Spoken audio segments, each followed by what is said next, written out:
Hello ဒီနေ့ကကျွန်တော်ဒီ22လေးပါဆိုတော့ပထမဦးဆုံးကျွန်တော်ဒါ man push up လုပ်ကြည့်ရပေါ့နော်ဒါမနေ့က၄ကောက်ရဒီနေ့၅ကောက်ရပါဘာဖြစ်ဖြစ်profit ဆိုတော့ one time လေးကတော့အမြင့်တင်လိုက်တယ်ပေါ့နော်ဆိုတော့ဒီနေ့ကတကယ်ကျွန်တော်နားရပေါ့နော်နားရဆိုတော့ကျွန်တော်နားရလို့ဘာလို့ပြောရလဲဆိုတော့တနေ့ကုန်းလုံးအတန်းကျင်နေကုန်ဖြတ်ထားတာပါအဲ့ဒါကျွန်တော်နားရပါဆိုတော့ကျွန်တော်အထူးနေကြအတိုင်းမင်း tricep ထိုးတယ် tricep ကိုကျွန်တော်စနစ်ကြီး3ကထိုးတယ်ပေါ့ဒါပေမဲ့ဒီနေ့ကအိမ်မှာလောက်ရဖြစ်တဲ့အတွက်ကာတီကဒီနေ့ပိတ်တယ်ပေါ့တင်းလာနေပိတ်တာဖြစ်တဲ့အတွက်ကျွန်တော်ဒီမှာအိမ်မှာလောက်တော့ဖုံထားစီရနေရဘယ်နှထောက်ထားမှမသိလို့ပေါ့ကျွန်တော်နေမထားပဲကျဲမဲကိုကူလုပ်ပြီးတော့ကြဲတဲ့ထက်ပါမလာဘူးပေါ့နော်အဲ့တော့ကျွန်တော်ကနေပြီးတော့ဒီမှာ man push up ပထမဆုံး9ခါထိုးတယ်ပြီးတော့ knee push up ပြန်ထိုးတယ်ပြီးတော့ man push up 2ခါပြန်ရတယ်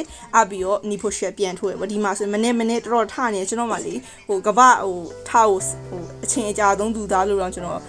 ပြောလို့ရတယ်ပေါ့နော်ဆိုတော့စတာပါအဲ့လိုမျိုးတော့မဟုတ်ပါဘူးဆိုတော့ကျွန်တော် knee push up ပြန်ထိုးတယ်ဒီမှာနောက်တစ်ခု knee push up ကိုကျွန်တော်4ခါထိုးပြီးကျွန်တော် man push up ကိုဒီနေ့10ကောင်ရအောင်ထိုးမယ်ဆိုကျွန်တော်နောက်ဆုံး3ခါမှာတစ်ခါထိုးလိုက်နားလိုက်တစ်ခါထိုးလိုက်နားလိုက်လုပ်တယ်ပေါ့နော်ဆိုတော့ပြီးတော့ပြီးဆိုရင်ကျွန်တော်နေဒီညနေဒီမှာ Japanese အတန်လေးကြားမိကြလားမသိဘူးပေါ့နော်နည်းနည်းတော့ကြွားလိုက်ပါအောင်မယ်ကျွန်တော်က N3 အောင်ပြီးသားပေါ့နော်ဒါပေမဲ့လွန်ခဲ့တဲ့3နှစ်ကတည်းကအောင်ထားဖြစ်တဲ့အတွက်ဘာဖြစ်လဲဆိုတော့IU ခါခူခွေတော့အကုန်မိနေရပါပေါ့နော်ဆိုတော့နောက်နေ့အတွက်ဒါ N2 လေးအတွက်လိလာနေဖြစ်တဲ့အတွက်တငယ်ချင်းကအမြဲတမ်းဖွင့်ထားတဲ့ကျွန်တော်နေလည်းဖွင့်ထားနည်းနည်းလေးပေါ့နော်နည်းနည်းခေါင်းရှုပ်တယ်လို့ခံစားဒါပေမဲ့တငယ်ချင်းကဖွင့်ခိုင်းတော့အမှဖွင့်ပြီးနားထောင်ပါတယ်ဖွင့်ပြီးနားထောင်ပြီးတော့လုပ်ပါတယ်ဆိုတော့